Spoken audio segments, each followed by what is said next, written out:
American പ്രസിഡന്റായി Donald Trump അധികാരമേറ്റ ശേഷം അനധികൃത കുടിയേറ്റക്കാർക്കെതിരെ സ്വീകരിച്ച കർശന നിലപാടുകൾ ലോകമെമ്പാടുമുള്ള കുടിയേറ്റ സമൂഹത്തെ ആശങ്കയിലാഴ്ത്തിയിരുന്നു. ഇതിന്റെ ഭാഗമായി 2025 ജനുവരി 20 മുതൽ ജൂലൈ 22 വരെയുള്ള കാലയളവിൽ 1700 ഇന്ത്യക്കാരെയാണ് US ഇന്ത്യയിലേക്ക് നാടുകടത്തിയത്.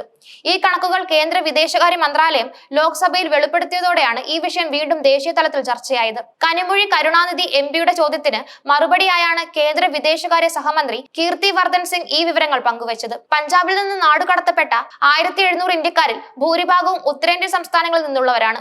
പഞ്ചാബിൽ നിന്നുള്ള 620 പേർ, ഹരിയാനയിൽ നിന്നുള്ള 604 പേർ, ഗുജറാത്തിൽ നിന്നുള്ള 242 പേർ എന്നിവരെയാണ് ഈ കാലയളവിൽ തിരിച്ചയച്ചത്. നാടുകടത്തപ്പെട്ടവരിൽ 1562 പേർ പുരുഷന്മാരും 141 പേർ സ്ത്രീകളുമാണ്.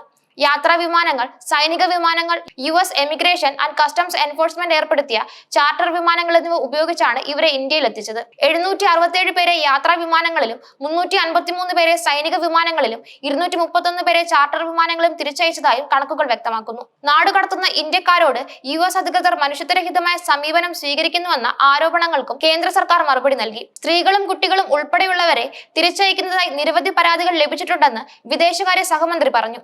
കൂടാതെ ഇന്ത്യക്കാരുടെ മതപരമായ ആചാരങ്ങളെ ബാധിക്കുന്ന തരത്തിലുള്ള ഇടപെടലുകളും നടന്നതായി ആരോപണങ്ങൾ ഉയർന്നിട്ടുണ്ട്.